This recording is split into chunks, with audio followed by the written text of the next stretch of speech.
Tyler Guyton and Trayvon Diggs return to practice on Monday. We'll tell you if they'll be ready for week one next.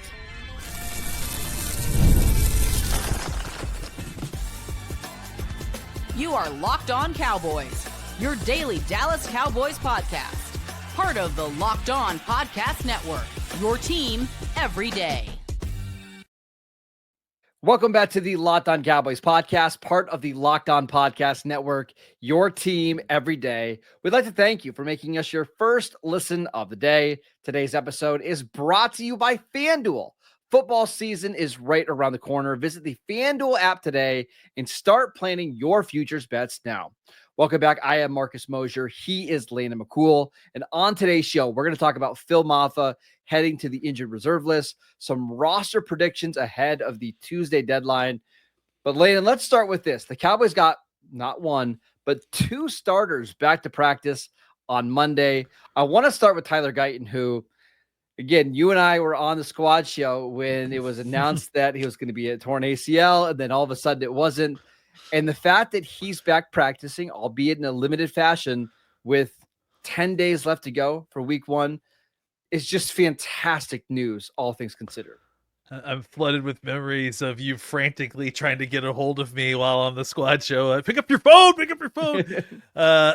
Yeah, I mean, it's crazy, right? And we even speculated at the time, like, okay, there is a chance that this is a relatively minor injury and that they basically just hold him out until we get closer to week one to see where we are. And I mean, obviously minor injury being a bruise on your bone, but I mean, still all relative, right?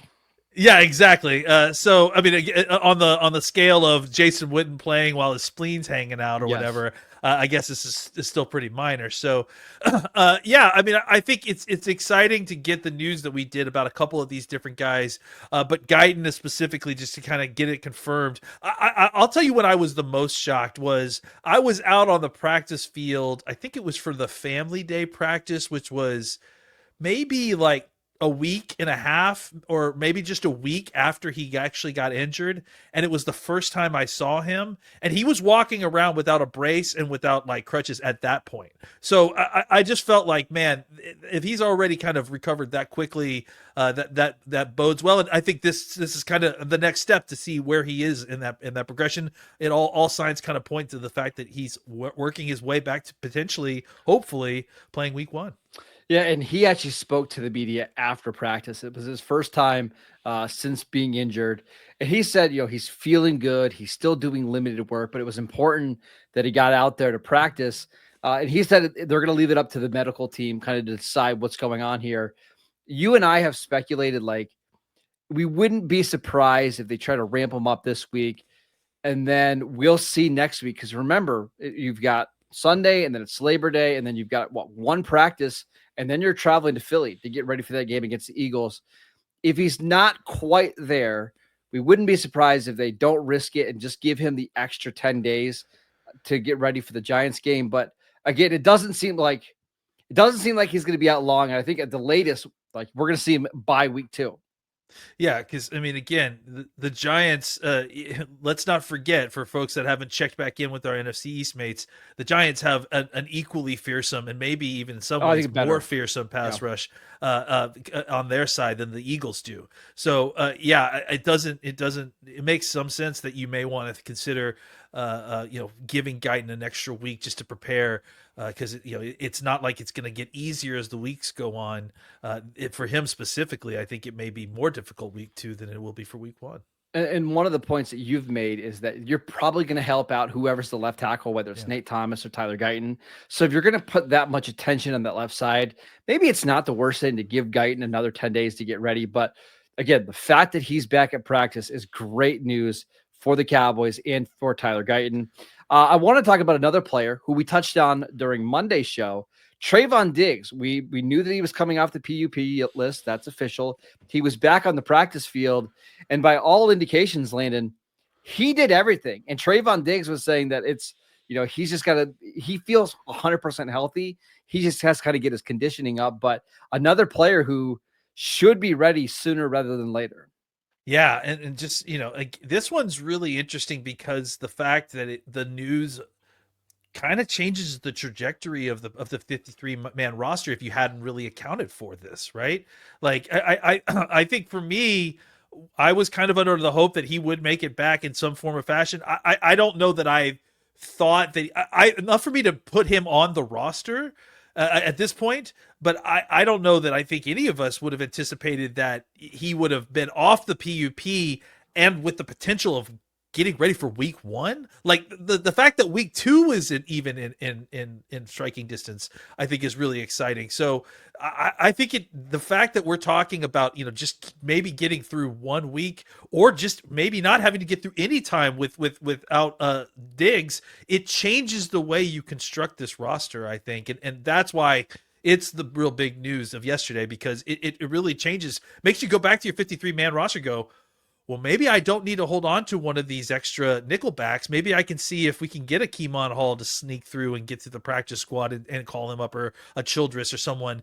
Like, I think that this gives you a lot more opportunity to be a little bit more flexible, because you may not have to necessarily account for one of these cornerbacks on your roster. Or maybe you don't need to keep as many outside cornerbacks, right? Because you have Kyer Elam, you have Trayvon Diggs, you have Deron Bland. It sounds like by everything we've heard that Andrew Booth is going to be on the roster. That's 4 guys that can play on the outside. And maybe you hold on to more of these slot corners, so that way you can kind of mix and match as the season goes on. But guys like Troy Pride, who were released on a Monday, maybe you're not holding on to as many of those guys. And there's also another cornerback that I want to talk about in a second, but it makes you feel so much better about the defense and what it could potentially be. Maybe not in September, because it's going to take a little bit of time for them to gel. But you get to October, you get to November, and maybe Ravel comes back. Maybe Josh Butler comes back. Maybe you're getting closer to DeMarvion Overshown, getting 100% healthy, and you finally feel like you're going to be at full strength. Yeah, I mean, it's unfortunate because you just kind of have such a gauntlet going on early in the season. But the truth of the matter is, by the time you get back to full strength, you can have a really talented young defense that's kind of coming to its own. If you could find a way to figure out how to stop the run a little bit better. And that doesn't just necessarily all have to be done at defensive tackle. I want to make that point. That doesn't it's not an all or nothing proposition on nose tackle fixes the run game. Like it's little bit of adjustments all along the way that can help there, a little bit get more gap discipline. Some of the things that Eberflus will institute will hopefully make it a little bit better. Maybe you run blitz a little bit more on first down just to kind of get you into some second and longs.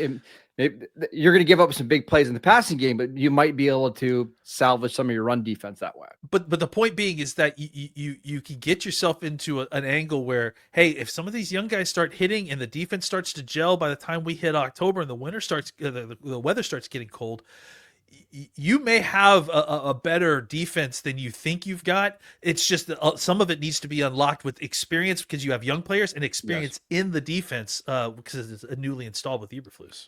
All right, let's talk about Phil Mafah, who did not practice on Monday with a shoulder injury. I'm choosing my words very carefully here, if you can't tell. Let's talk about what that means for the running back position, but what that also might mean for someone like Kaelin Carson. Now, you probably are wondering, how does that affect Kaelin Carson? I'll tell you next. This episode is brought to you by FanDuel. August 26th is officially FanDuel Futures Day, a brand new holiday for football fans who live for bold predictions and preseason hunches. And for just 24 hours, FanDuel is giving you deals on NFL season predictions. So whether you're calling out your MVP, eyeing a long shot division winner, or you're ready to crown your Super Bowl champ before week 1 even kicks off, this is your moment. So take a flyer on the MVP race. I think Joe Burrow is going to put up like 45 passing touchdowns this year, partly because he has to. I also think the Bengals are going to be a little bit better than what people expect. Or you could maybe go out and crown your champ in August. Like, I think this is the year maybe the Ravens break through. Or you can parlay your division winner dark horses. Visit the FanDuel app today and start planning your futures bets now, because Futures Day is one day and one day only. FanDuel, play your game. Welcome back to the Locked On Cowboys podcast. We'd like to thank you for making us your first listen of the day. We actually have an important request for you guys. Locked On wants to hear from you. We've put together a survey to learn more about our listeners and make your favorite podcast even better. This is your chance to tell us what you like, what you don't like, and answer questions about our advertising. So go to lockedonpodcast.com/survey to get started. Everyone who completes a survey will be entered for a chance to win one of 10 $100 gift cards from Amazon. Again, that is lockedonpodcast.com/survey. You can also find the link in the show notes to this podcast. And we appreciate you guys helping us out. All right, let's talk about Phil Mafah because he's dealing with a shoulder injury. According to Clarence Hill from DLLS, he injured it in the fourth quarter. The Cowboys believe it's something that it's going to keep him out a couple weeks. They're putting him on the injured reserve list. The Cowboys do this every year a little bit where they try to find creative ways to stash players that they like. Oh, everybody this feels like it. Yeah. Yeah. I mean, this is exactly what this is, right? Like this is a situation where you kind of, over exaggerate maybe a minor. I mean, he slept weird on his shoulder or something. Well, it's like, it helps when a player already had an injury like this before, Yeah.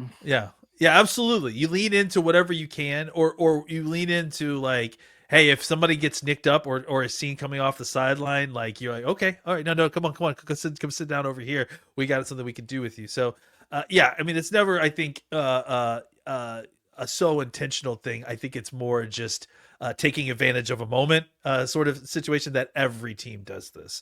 So yeah, and I think it's great that it was Phil Mafah that they were able to find a way to kind of hold on to him because I think you liked what you saw from him.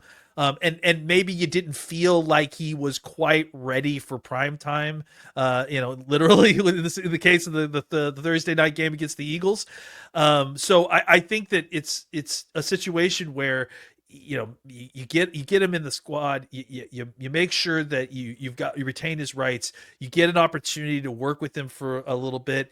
And, look, it sounds more and more like they're going to end up keeping Miles Sanders, which was a little bit surprising to you and I, but maybe this is the best of both worlds, right? Like you get the opportunity to reload Miles Sanders with a Phil Mafah when he comes off of the injured reserve list. You get a veteran running back who maybe even wants a little bit of revenge, whether he's going to get it or not, against the Eagles, but at least you have another veteran guy who knows what he's doing out there. And it gives you an opportunity to kind of glide Phil Mafah in as opposed to kind of throwing into the wolves, which, you have other plans for some of these roster day inactives. You probably would have had to play him on special teams. It's just a lot for a young player. This is kind of a more graceful way to get his career going. Well, and we should also mention, because this is important, that Jaden Blue, who suffered an ankle injury on Friday, practiced on Monday. Now, we're not sure exactly how much he practiced, but he was out there practicing, and we kind of speculated, like, I wouldn't be surprised if the Cowboys try to push him to practice because, frankly, I think he could use some toughening up. That's not to say he's soft, but I think a lot of times these young runners need to learn how to play through pain and injuries. Yeah, he just hasn't had to do that. Again, like, I mean, I think part of being an exclusive running back and a well thought of 5-star guy who ends up going to a place like Texas where you're in a room full of 5-star guys is as soon as you're even a little bit nicked up, hey, get him out of here so we can play Bijan or Wisner or any one of these guys, Roshan Johnson or whoever whoever it was, any one of these guys who are end up going to be pro running backs. They had the guys to reload, and that was part of my reasoning and the talk about wanting to get him to see him in the preseason games, because we just literally have not seen this guy kind of take the load by himself for an extended period of time because he's never been asked to. So I think it's just kind of testing the limits of this guy, right? You didn't really even get a chance to see very much of it in high school with him. You talked about it. How many carries did he have? Like 646 since his since ninth grade. Yeah, I mean, that's ridiculous. So I think just getting the opportunity to see him in new and different situations pushes limits, see what he's capable of doing. So I think it's a good opportunity for him to kind of play through pain and see how he does. And I think we'll see a little bit more of it as the week goes on. I also wouldn't be surprised if they're just kind of saving him for the second half of the year when you could have some fresh legs at the running back position. And that's never a bad thing to have, right? Yeah. But I wanted to kind of shift this to Kaelin Carson because I don't think Phil Mafah, healthy or not healthy, was going to make the 53-man roster. I wanted him to, but uphill climb with the way it's all playing out. For sure. We know Jonathan Mingo is going to be one of the two players that the Cowboys put on the injured reserve list. Phil Mafah is going to be the other. And that makes it really interesting for someone like Kaelin Carson, who, again, started week 1 last year for the Cowboys, an outside corner. We have not seen him really at all during training camp. He got hurt very early, did not do anything in the preseason.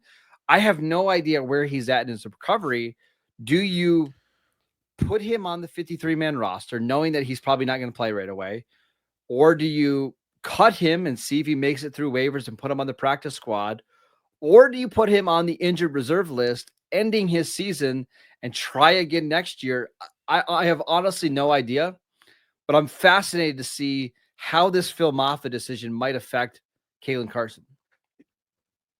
Kaelin Carson falls into this kind of class of player that we just have zero insight on. And we basically are just relying on reports from, sources and folks like that. So we don't have any idea what this, and because the injury happened, during training camp, we have no idea insight into the injury or the severity of the injury that he's having. And again, it goes back to the roster shenanigans we talked about just a while ago. That's partly by design so they can kind of do this stuff. But in the case of trying to gauge where and what they're going to do with Kaelin Carson, it's almost impossible, right? Because we don't really know if the injury is enough that he's even eligible to be playing early in this season, or if he's a guy that like IR is just a no-brainer because he's got this really bad AC joint injury that he can't play. He certainly can't tackle anybody. It's a knee injury, I believe. Okay, I mean again, go ahead. But it's like it was very undetermined. Like I was there the day he got hurt, and then he just was taken off of the field. And we just heard basically he's got a knee. We think he'll be back, and then we just never saw him again. He's like he was kidnapped off the field or something. So here's the report: July 28th was the day he got hurt. He had a hyperextended knee. The reports were he was going to miss 4 to 6 weeks. I mean, we're at like that 5-week mark, 6-week mark now. We've heard nothing. Nothing. And no, like I mean, I think did we see anything? Was he one of the guys that was on the band today? Because they did have like Josh Butler that was on the bands, and I think there was one other guy, but I don't think it was Carson. So it's just fascinating. Like this, I mean, the fall from status of like you said, being a week 1 starter to a guy that basically we're just not getting any kind of reports on at this point. I wouldn't be surprised if the Cowboys do their typical roster shenanigans where they cut Brian Anger, they cut their long snapper, they cut CJ Goodwin, they have Carson on the roster for a day, and then he goes on your injured reserve list, right? Like, I wouldn't be surprised. I also won't be surprised if the Cowboys just move on. And that's so hard to say considering, again, that he started early in the year, but like, this is a new coaching staff and he's not been able to stay healthy. And last year when he played, it wasn't great. And on top of that, think about what your cornerback situation could look like in October, right? With Diggs, Bland, Elam, Booth, Ravel. That's already 5. Josh Butler, 6. I wouldn't be surprised if they put him on IR and we'll check again in 12 months. Yeah, or maybe or maybe they think they can get something for him next year or something, like if you come into the camp. Like that's the thing, is that cornerback's such a valuable position that if you IR him and then just hold on to his rights for a year and he comes in and he balls out at training camp, maybe you get back a 5th round pick. He's still on a rookie deal, like you know what I'm saying. So maybe not a 5th round pick, but like a late round pick, because he was a 5th round pick. Yeah, maybe you get up to 6 and you give up a 7th or something like exactly. That, right? You get something for him instead of better than cutting. It doesn't cost you anything, and he's another guy out there. So I don't think it's crazy to think that they IR him, but it's just unfortunate because he's just where he's been. He just fell off a cliff. All right, let's give some more roster predictions ahead of the Cowboys cut down date on Tuesday. We will do that next.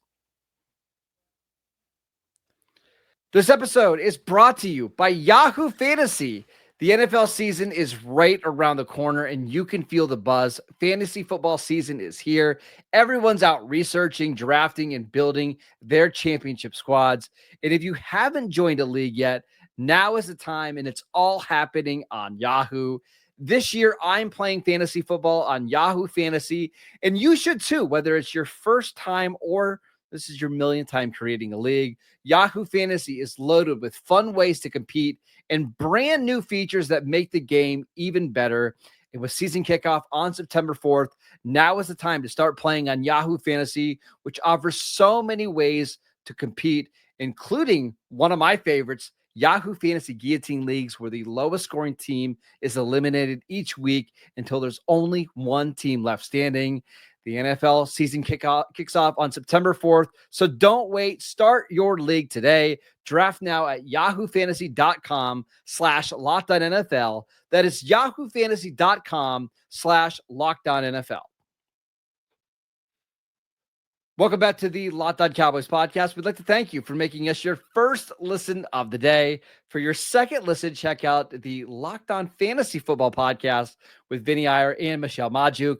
Listen every day to prep for your fantasy draft and become the most informed manager so you can take home your league's trophy this season. Find Locked On Fantasy Football on YouTube or wherever you listen to your podcasts. All right, Landon, the Cowboys have to get down to 53 players by Tuesday afternoon. Let's give some predictions. What do you got? Well, I think I just did mine up really quickly, and it actually didn't end up being as difficult as I thought. Although I did have some surprises that I kind of surprised myself, honestly.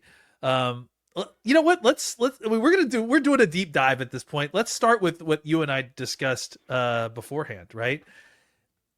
Is this the year that CJ Goodwin doesn't make it on the squad? I know that that's kind of really inside baseball to start off with the fourth special team player as your roster, but I question it every single year when I do this. The Cowboys are always have the kind of talent that you want to get all the 53 guys, and then you're like, oh yeah, CJ Goodwin, and it's always just like kind of annoying, honestly. Let me ask you this. Yeah. Do you think CJ Goodwin plays for the Cowboys in week 1? That's a very different question compared to whether you think he makes the 53-man roster. I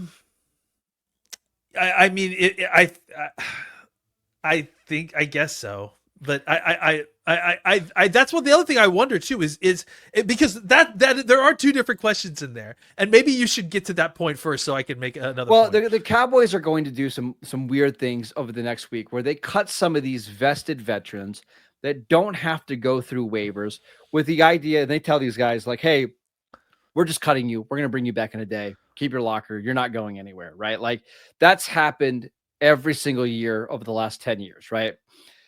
But there was also some of these guys that like they're going to try to put on their practice squad that are older guys. Like we saw this a couple of years ago with Lyle Collins, where they want some veterans on the practice squad that they can call up and elevate early on in the season until they can kind of figure out who their top 53 guys are. They know CJ Goodwin is one of them, but if they can stash him on the practice squad and not worry about another team grabbing them, that's why they do that. And that's why I asked the question, because I think Goodwin's going to play in week 1. I just don't know if he's going to make the initial roster, the roster that we see on Thursday, but I feel good that he's going to be on the team. Okay. And so my counter argument to that is is this the year that CJ Goodwin kind of outlives his usefulness, even for that, right? I'm looking up CJ Goodwin's age. I'm pretty sure it's 54, but I got to double check. I think it's under that.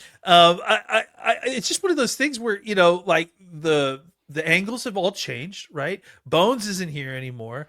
The rules have changed for the kickoff rules, which have made the body types more about being a little bit bigger, right? Because it's less distance to run. So his world-class speed isn't quite as useful. Now listen, he's on the field because he's extremely fast. He's also a very heady, smart player. He's like having a coach on the field. So I mean, honestly, I could still see it very much working out for him and him being on the team and me being completely wrong. But I do wonder if every single year do we get a little bit closer to CJ Goodwin just kind of aging himself and just strategically being strategic out because of the changes to the rules. He's 35, which I thought was I mean, he's basically the same age I am, so I shouldn't make all these old jokes. 35 is 54 if you're a cornerback, for God's sakes. I know. It's crazy. All right. James Houston, does he make the roster? I have James Houston making the roster. I ended up, keeping 1, 2, 3, 4, 5, 6 defensive ends. Houston making it at the end.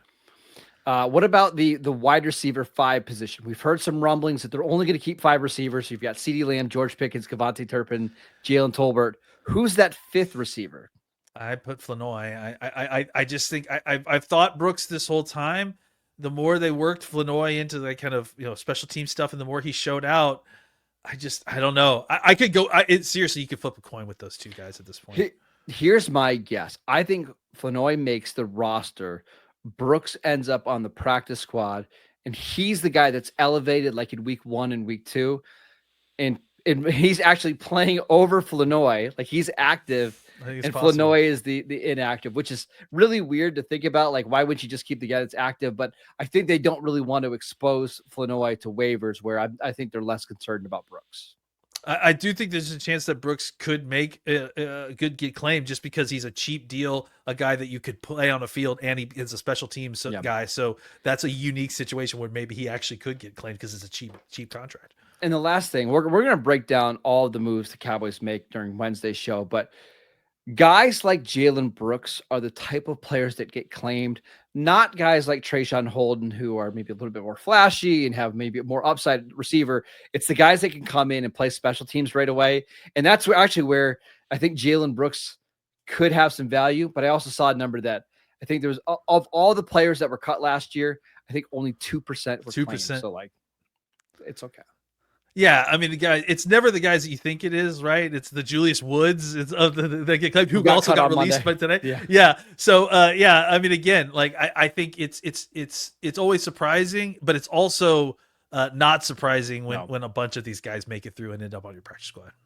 All right, that is it for today's show. We want to thank you for making Locked On Cowboys your first listen every single day. He is Landon McCool. Follow him on Twitter @McCoolBCB. I am @Marcus_Mosher. And we'll see you right back here tomorrow.